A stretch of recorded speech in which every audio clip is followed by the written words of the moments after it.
4-5 months back మనం ఒక కాన్ఫరెన్స్కి out of country వెళ్ళాం. ఆ రోజు రాత్రి లైట్గా ఫీవర్ వచ్చింది. పక్కనే ఒక హాస్పిటల్ ఉంది, వాకబుల్ డిస్టెన్స్ అన్నారు. నడుచుకుంటూ హాస్పిటల్కి వెళ్ళిపోయాను. కొంచెం చాలు సార్. ఆ హాస్పిటల్ చాలా డీసెంట్గా ఉంది. అక్కడ ఒక స్టాఫ్ అటెండర్ నన్ను స్ట్రైట్గా డాక్టర్ దగ్గర తీసుకువెళ్ళి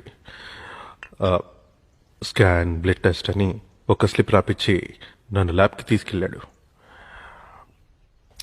విద్య గారు, ఆ టెస్ట్లన్నీ ఫినిష్ అయిన తర్వాత పక్కనున్న ఫార్మసీ నుంచి ఆ మెడిసిన్స్ అన్ని తెచ్చిచ్చి ఏ మెడిసిన్ ఏ టైంకి తీసుకోవాలనేది క్లియర్గా ఎక్స్ప్లెయిన్ చేశాడు.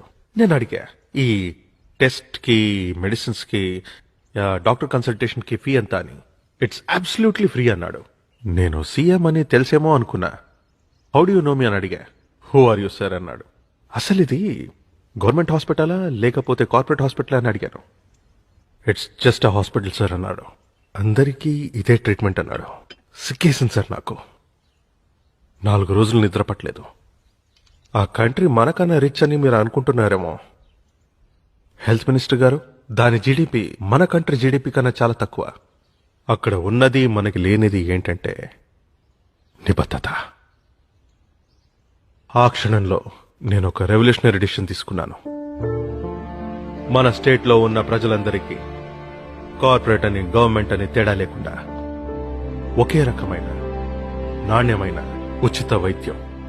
ఇది నా సంకల్పం.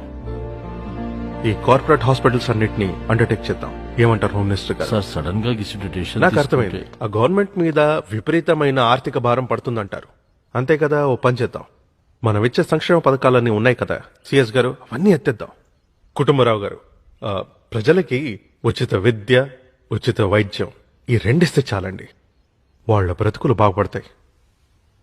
ఈ సంక్షేమ పథకాలన్నీ ఎత్తేసినందుకు రాబోయే ఎలక్షన్స్లో మనకు ఓటేరంటారా? ఓడిపోతామా? పోతే పోనివ్వండి, జనం బాగుంటారు కదా.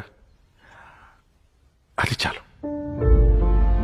ఉచిత వైద్యం, ఇట్స్ మై డిసిషన్. ఈ బిల్ని మనం పాస్ చేస్తున్నాం అండ్ ఇట్స్ ఫైనల్.